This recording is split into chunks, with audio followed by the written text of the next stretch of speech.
Rachel from the Ruby Slippers Aesthetics, and today I'm going to show you how to use your Hyaluronpen for the under eye area. Now you'll have plenty of people who will be happy to say, oh, don't have under eye area done, it's very dangerous, teardrops, people go blind. We're not actually going to use the Hyaluronpen on our teardrops. I would only do that with a cannula or a tiny little diabetic needle, but for the purpose of this video, I'm going to use the Hyaluronpen.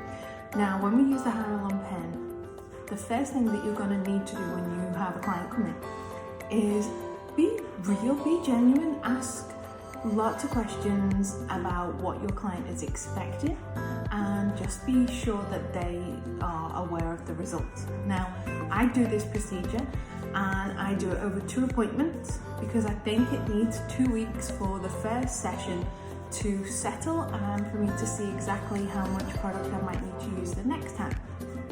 I don't want to put lumps under somebody's eyes where they're going to stay there and I'm going to overfill them, and so instead of having a problem where the under eye area is depressed and doesn't reflect the light, they will instead have a big bulge, which is neither pleasing aesthetically or for your client.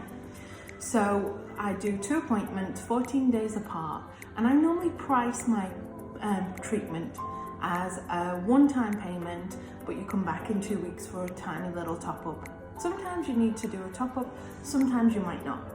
So when I first look at somebody's under eye area, I want to check that they have a good elasticity.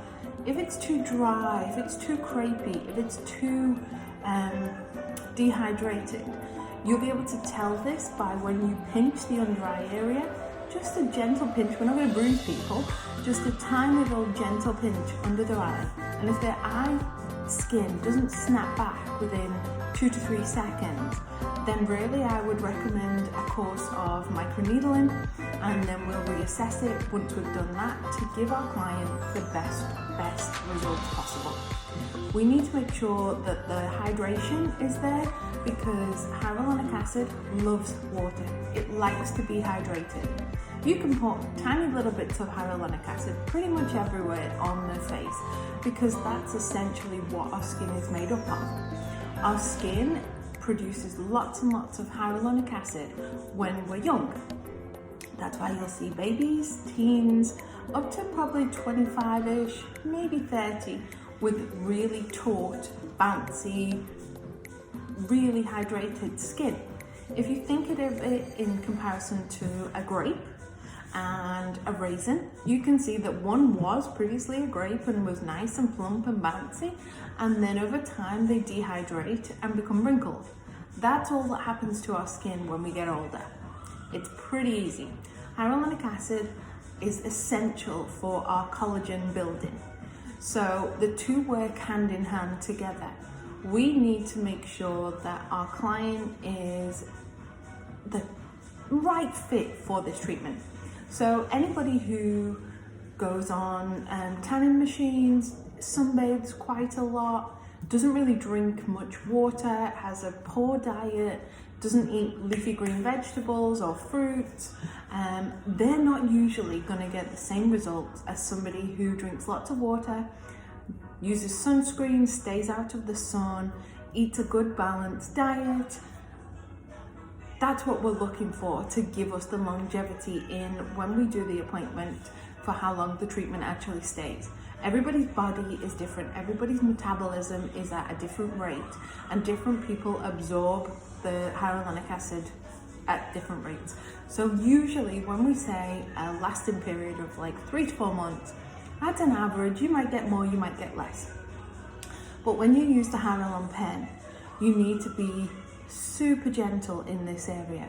I recommend doing shots of 1.5 to 2 only along the eyes. I will show you where I'm going to work and what I expect. So if somebody's eye, when I give it a little pinch and it bounces back straight away, then I know she's a good candidate for having this done. When I'm looking at the eye, I want to feel around the face, I want to feel the orbital socket, I want to feel the cheekbone. I want to know where to place my product. Now, when people's under eye area is quite dark, and depressed, which when I mean by that, I don't mean sad, I mean like it's concave. We want to build a little bridge from this juicy part of our skin to the under eye area there, because this is the part that the light reflects from. It's the light reflecting point on our face. If this is filled in, the light bounces off and your eyes look lighter. If it is concave and depressed, the light can't bounce off it, and that's why you look like you have dark circles under your eyes, even though you get like 20,000 hours sleep a night, etc., etc.